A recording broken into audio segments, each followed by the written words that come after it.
How do I think vegans are going to react that most of their wine isn't vegan? Probably like telling a kid Santa doesn't exist.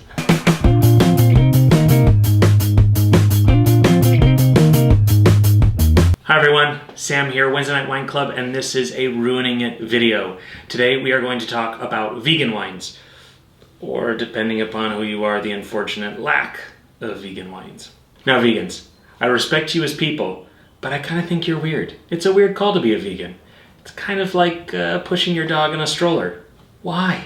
It's so weird.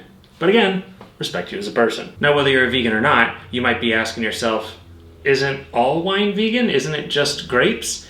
And the answer is that yes, wine is grapes. However, the production methods in order to finish wine can involve animal products. And if we're going to talk about animal byproducts in wine, we have to talk about fining. So why fine a wine? Well, it's a way to make the wine clear. When wine is aging in a barrel or in a stainless steel tank or a concrete egg, inevitably you're going to have pieces floating around, whether it's from grape skin, whether it's from leaves or anything, dirt. You would take, in the case of a rosé or a sparkling or a white wine, something called isinglass, which is a fish bladder byproduct. You would just put it in the wine. All of those free particulate will just float up and connect to it. And then the winemaker would take all the clear wine out of the barrel, leaving the sludge down below. Another way to fine your wine is to use whipped egg whites, kind of like a consommé. So you'd whip those egg whites, put it at the top of the barrel of wine, and then that egg white would sink as more and more pieces of stuff would come and stick to it and go down to the bottom. And then just like rosé, still, and sparkling wine, they would take the wine out of the barrel, bottle it, and leave all that sludge behind. Fun fact for not vegans, the pastry dessert known as a cannelé was developed in Bordeaux because they used so much egg white to fine their reds. They had all of these egg yolks left over. They're not going to throw those away. They had to pay and to raise those chickens, to feed those chickens. You don't waste anything. So the cannelé was actually born out of having this excess because of egg yolks because of all the wines that they were finding in Bordeaux. Now for you vegans out there that are like, damn it, Sam, you totally ruined wine for me. I just want to make sure that you know what you're drinking. Now this does not mean that you don't get to drink wine. You just have to source wine or look for wine that is made naturally, or as I like to say, is low intervention or minimal intervention. That means that the winemaker picks the grapes, crushes them, puts them into an aging vessel, and bottles them without adding anything to it. They do not get filtered, they do not get fined. This is the most natural state the wine can be after fermentation.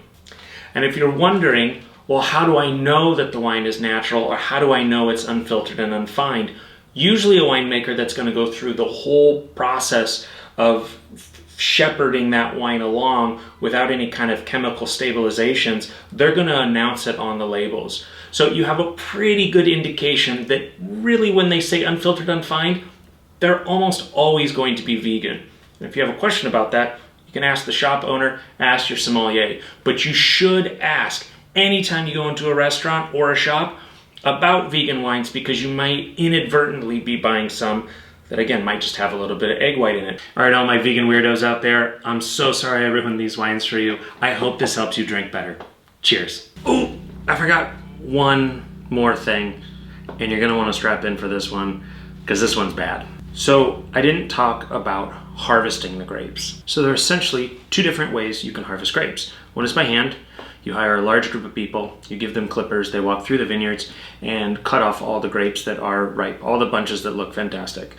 What those hand harvesters will notice while they walk through the vineyard are birds' nests and lizards and maybe some rabbits, moles, essentially wildlife, which is good. That's what you want in a vineyard. That's how you know it's a healthy vineyard. The other way that you can harvest is with machine. And the problem with that is that a machine does not differentiate between grapes and wildlife.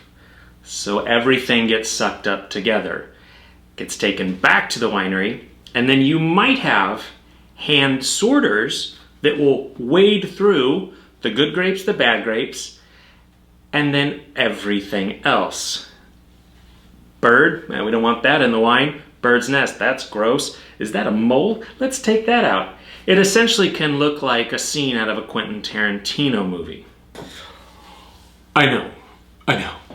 So how do you avoid these wines in the future? Well, any wine that you're gonna find in a large chain grocery store, pretty good chance that it was machine harvested. All right, so to avoid those wines, don't buy your wines at a grocery store.